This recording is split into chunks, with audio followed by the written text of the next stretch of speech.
Of course, pare, kunya na ako'y nabog ayaw na ministry sa family at time siya sa farmer. I-assign ko na siya mama.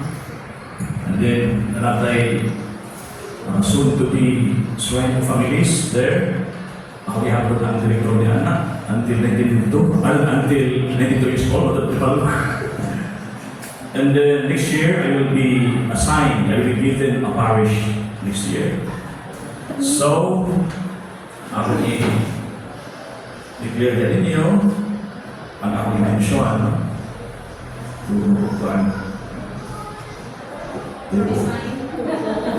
resign to gracefully exit from being a president.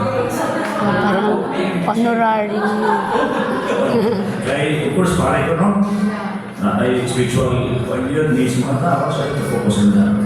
Nawala yung perpetual. So, what's that? Listen kayo nga kayo, pare. Let us give a chance to the younger generation. Emerit. Kaya iba mo siya, ang kamandor mo kita, di ba? Muli pa naman, di ba? Oras, muli na oras. So sila na. Kaya ko na, ako, the good leader, kanang wali siya ba? Kaya siya mo facilitate siya sa next leader. Ang leader ko na pupuli, sila pag-leader ko siya, another leader ko next to him. Amen? Bukan ako gracefully exit from being the president of the land for so many years. Thank you kayo sa inyo operate. Ikaw na bahala. Yeah. Vice Mayor. OMG. Anyway, speechless ako eh. Another surprise. But anyway, nandito naman si Atty. Edril na I would like to solicit your comments kung ano yung nasa isip niyo ngayon. Let's lay down all our cards. Ano ba yung gusto natin mangyari sa suggestion ni Father? Definitely, Father, if mo gracefully exit as yung president ka, but in your the same generation. Oh. In the same generation. Okay, let's say, ang mag-president, butang na lang sa akong generation, uy, mutuo nga. Tuulin mo na ako, tuulin mo na ako. Sila muna. Oh. Kinaabay, kuan, generational Success. o seniority ba? May succession na na. Press. Dapat ang Vice President James to be our next president. Kasi dapat yung center of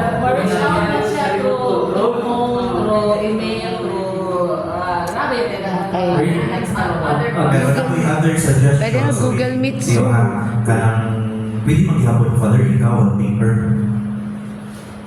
As Okay founding. na ka, wala na ka sa inyo ha. Advisor siguro. Founding. So, dito maghihapon na Hindi, iba rin kasi yung on paper, nandun talaga yung name ng president. Oo. So, Founding. I would rather na on paper, pwede yan. But I'm not saying na ako na yung mahawak ka. There are a lot of mga competent natin dito na mga first generation. Ang ano ko lang kasi, if we will do that now, kasi ang nakaano doon sa negotiations with Globe, kayo eh. So, paano yun? So, dapat i-ano mo. So, yan So, ang you need to speed up. ako sa siguro na tanong sa nanay. Oo. But yung pag-ano mo sa gracefully incest, Graceful na somebody will take their place. Ayun, Jake. Pero ako din bahala sa kuan sa magulo din ba, no? Pero sa katong negosasyon ko naghihapon ka itong kanon yun. Pero ang ako lang, ang magulo lang yun din ito ang plan. actually, Sa ilang yun sa kuan yun. tama naman yun, dapat we give chance to others. Yung sino ang pwedeng. I'm not saying kasi ako rin, I'm very busy with my work. Right now, I'm handling lots of assignments.